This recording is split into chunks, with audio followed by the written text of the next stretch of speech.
Most candidates preparing for McKinsey case interview are training themselves to fail. They just don't know it yet. I see the same pattern in every prep for thousands of hours drilling frameworks, memorizing profitability trees, practicing 50, 60, 70 cases, and they still get dinged on a structure. Here is what the data actually shows. Candidates who apply memorized framework score 1.5 to 2 points lower on a structuring than those who build hypothesis-driven structures. That gap, 1.5 to 2 points on a 5-point scale, is the difference between an offer and a rejection. But I'm going to give you the thinking method that closes it. If you're new here, hey, I'm Ramin, a strategy management consultant and consulting offer coach. And on this channel, I share my unfiltered view, helping you to break into elite consulting firms. In this video, I'm going to cover 3 things. First, why a structure is the highest stake skills in the entire McKinsey case interview, and why most candidates are training the wrong cognitive habit. Second, the owner principle, the thinking method that shifts you from retrieving framework to generating insight. Third, a full case walkthrough. I'll show you how to build a multi-level structure, how to signal branch that matters most, and how to drill down under time pressure with sequence question, real-time interpretation, and a qualified recommendation. That's where the candidates that score 4 and 5 live. Let's get into it. The single cognitive method for breaking case interview that separates high scorers from everyone else is not memorizing more frameworks. This is about rewiring how you approach problems under pressure. And the reason this method works so reliably is because understanding the mechanism is what lets you apply it to any case, not just the ones you have rehearsed. Here is something most aspiring McKinsey consultants don't grasp. In a McKinsey case interview, the initial structure isn't just one part of your score. It's the part that shapes everything that follows. Think of it as a first move in chess. Open with the wrongest structure, and even brilliant analysis in the next 20 minutes won't fully recover you. After helping tens of individuals break into elite consulting firms, I can tell you, I know within the first 2 minutes whether a candidate thinks like a consultant or regurgitates like a student. And here is the uncomfortable truth. The standard approach to preparing structure is training the wrong cognitive habit. Frameworks, profitability, port of 5 forces, the 3 C's, these are vocabulary. They're useful vocabulary, but vocabulary doesn't build an argument. When a candidate hears our client is a Belgian brewery, considering the non-alcoholic market, and immediately responds with, I'd structure this around market attractiveness, competitive landscape, company capability, and financial feasibility. They have told the interviewer nothing about how they think. They have told the interviewer what they've memorized. After carrying out hundreds of interviews as a consultant and coach, when 3 consecutive candidates present the same 4 buckets in the same order using the same language, the signal is clear. This was retrieved from memory, not built from the case. That candidate is getting a 2 or 3 on structure. They needed a 4 or 5 for breaking into McKinsey and other elite consulting firms. The cognitive science here is actually well understood. What framework do is organize information. What consulting requires is generating insight from ambiguous information. These are fundamentally different cognitive operations. One is retrieval, the other one is reasoning. And when you train retrieval, you don't get better at reasoning. You just get faster at retrieval. So what actually works? The single method that correlates with higher structuring scores across the candidates I've coached is what I call the owner principle. Before you build any structure, you internalize the problem as your own. The shift this creates is subtle. but profound. It forces you to move from what framework should I apply to what is actually happening here and what do I need to figure out. That's the difference between organizing information and generating insight. Let me explain why this works. Because understanding the mechanism is what lets you replicate it under pressure. When you memorize a framework, you are storing template in long-term memory. When a case prompt arrives, your brain runs a pattern match. Which template fits this scenario? That's retrieval. It's fast, it's comfortable, and it produces generic structures. The owner principle disrupts that pattern match. It forces your brain into a different mode, what cognitive scientists call generative processing. Instead of retrieving a template, you have to construct a structure from the specific facts of the case. The 30 seconds of what would I actually need to know if my money were on the line is the off-ramp from retrieval and the on-ramp to reasoning. That's the mechanism. Now, let me show what it produces. So if we look at a real McKinsey case scenario, in this case, your client is a Belgian premium brewery, Belgo Beer, strong brand, established distribution network, roughly $200 million in annual revenue in the US, considering whether to enter the non-alcoholic craft beer market in the US. So before I structure anything, I want to clarify a few things. First, what is the client's definition of success and objective with this move? Are we optimizing for revenue growth, margin protection, or something else? Interviewer would say the client's primary concern is profitable growth. They're not interested in entering a new category at the expense of their existing margins. They've built a premium brand in the US and they intend to protect it. So I would say, good. That tells me margin is a constraint, not just top line growth. My second question would be, and the market, what do we know about the non-alcoholic craft segment specifically? Size, growth rate, competitive structure in the US. Interviewer would say non-alcoholic beer represents roughly 90% of the US craft beer market and is growing at 8 to 12% annually, significantly faster than the overall beer market, which is flat to declining. The segment is still fragmented. No dominant player has emerged in the premium non-alcoholic craft space. Honestly, this is useful. Growth tailwind, fragmented competitive landscape, which both supports the entry hypothesis. But the margin question is still open. So the hypothesis is worth testing, but the financial bar, in my view, is real in this case. With those facts in hand, I would ask for 40 to 90 seconds to structure my thoughts. After this time, usually the framework memorizer open with, I'd structure this around market attractiveness, competitive landscape, company capability, and financial feasibility. But the owner thinkers open with my initial hypothesis is that they should enter because their existing distribution and brand give them an advantage over new entrants. But I need to test whether the margin structure works at non-alcoholic price points. My structure has 3 branches and sub-branches. Now, here is something critical. In a McKinsey case interview, you don't just present 3 top-level branches in a stock. The interviewer is looking for depth. They want to see you have thought through sub-branches and sub-sub-branches, 2 to 3 levels. Not because they ask about every layer, but because multi-level thinking signals that your structure is based on deep analytical thinking, not just 3 broad labels. So here is what that looks like. Branch 1, production economics using existing facility. Can the brewery produce non-alcoholic beer at a premium price point with margins that justifies the investment? If yes, the case for entry strengthened. If no, we recommend no, regardless of market size. Under this, I examine capital investment for dealcoholization equipment, incremental per unit operating costs, and achievable price points relative to the existing premium line.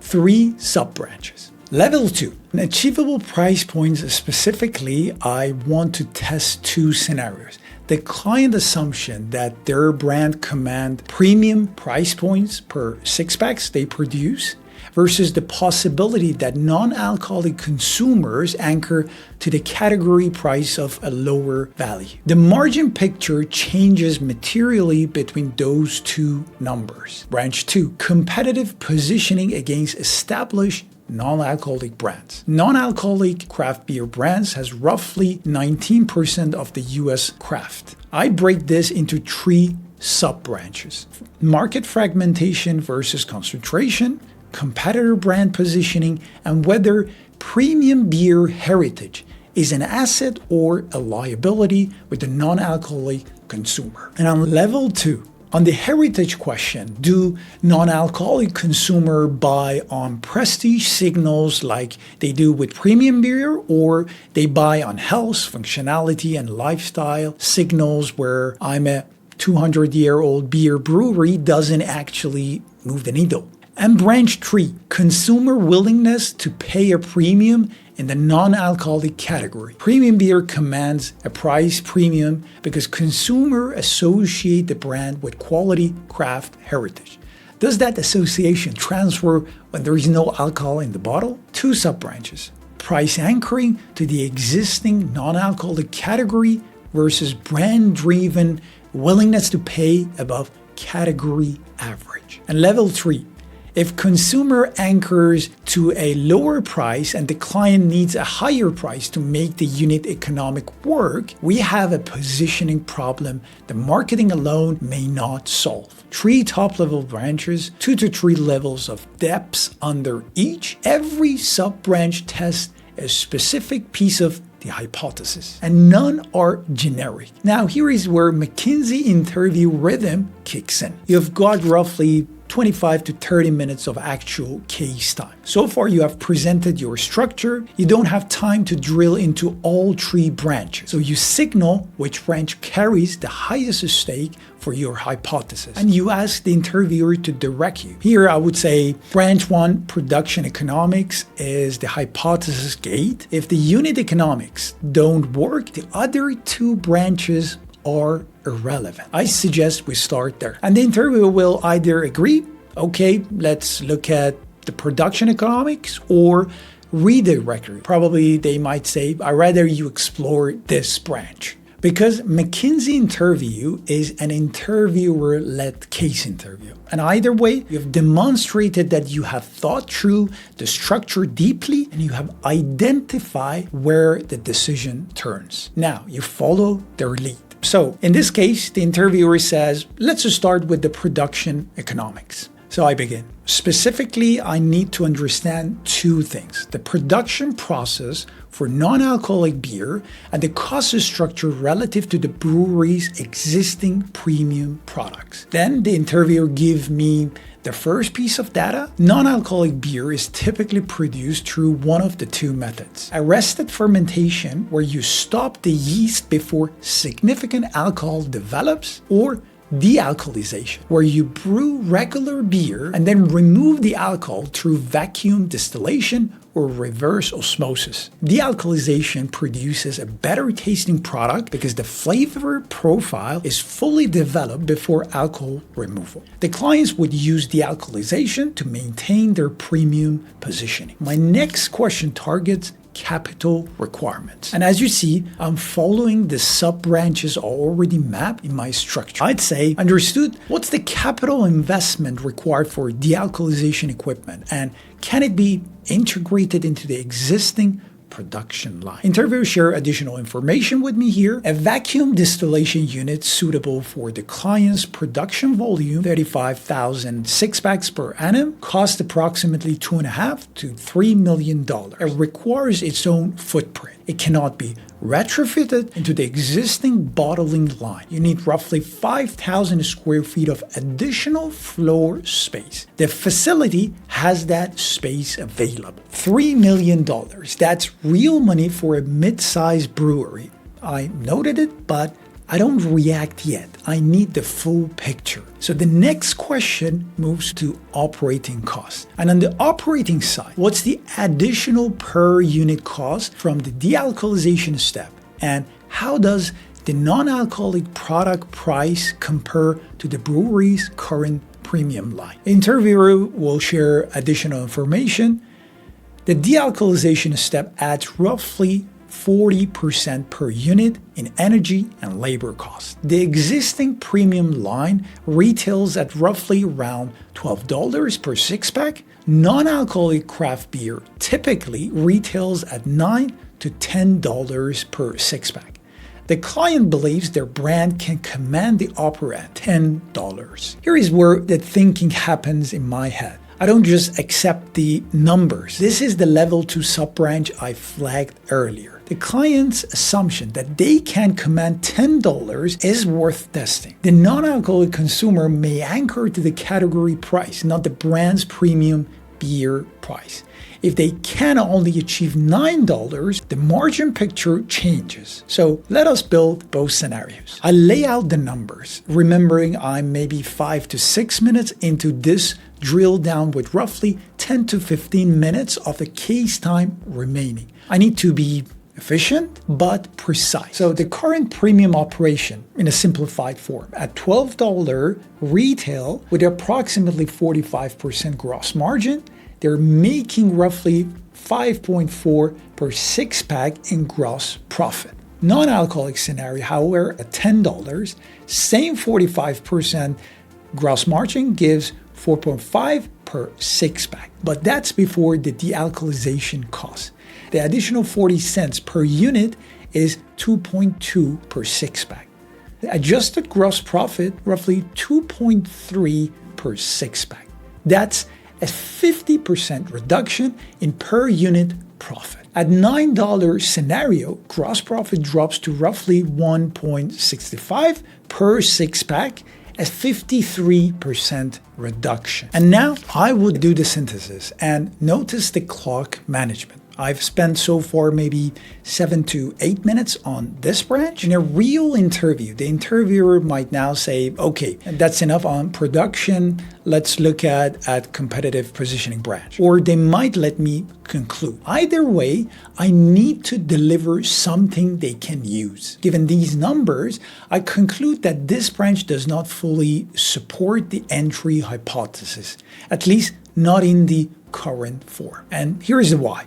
At 2.3 per six-pack in gross profit, the brewery would need to sell approximately 1.3 million six-pack of non-alcoholic beer just to recover the $3 million capital investment. That's before marketing, distribution, expansion, and the opportunity cost of allocating floor space and management attention away from the core business. You're looking at 3.5 to 4 years payback period on capital alone. For mid-sized brewery, that's a long horizon for a category where consumer preferences are still evolving. My preliminary recommendation, the hypothesis is not rejected, but it's significantly qualified. Entry only makes financial sense under 3 specific conditions.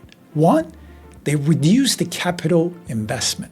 Used equipment or contract manufacturing. 2, they can consistently achieve the $10 price point. 3, they amortize the investment across multiple non-alcoholic products beyond beer. That's what a 4 or a 5 sounds like. We of course did not do any heavy quant analysis, but you better aim for a 20 to 30 minutes case interview at McKinsey, including the quant analysis. Now, you have seen roughly how I conduct and grade candidates through their case interview prep. If you're interested in breaking into elite consulting firms, book me for a one-on-one consulting offer session where I can help you understand what a great casing look like at McKinsey and even other aspects. In this scenario, I presented a multi-level structure. I suggested the branch that mattered most. The interviewer directed me to it. I asked sequence questions. I tested the client assumptions. I delivered a qualified evidence-based recommendation. And here is the point. In a real interview, the interviewer might redirect you to branch 2 or 3. The thinking process doesn't change. Drill down by asking the question that tests the hypothesis, get the data, run the analysis, synthesize findings on that branch, then zoom out, ask the next question on the other branch, and repeat the process. Once you are done with all branches or manage to factually exclude other branches, conclude the case. The rhythm is the same regardless of which branch they point you at.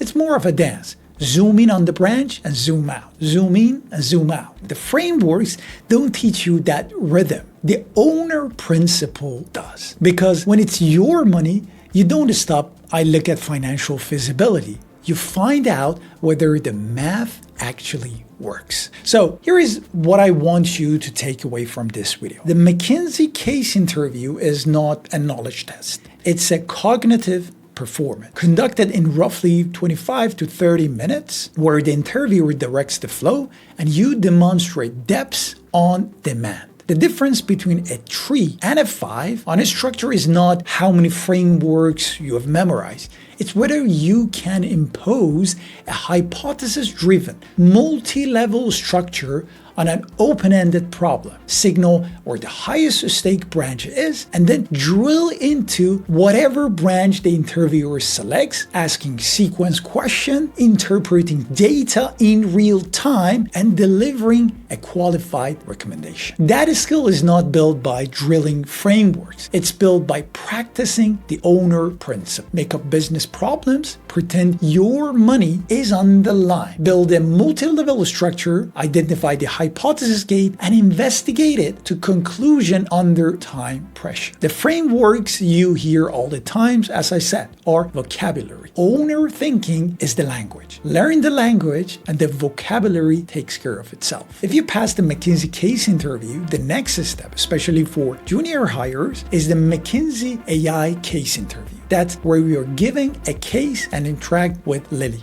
McKinsey proprietary AI model. If you want to hear my breakdown of how to approach this test, watch the next video here.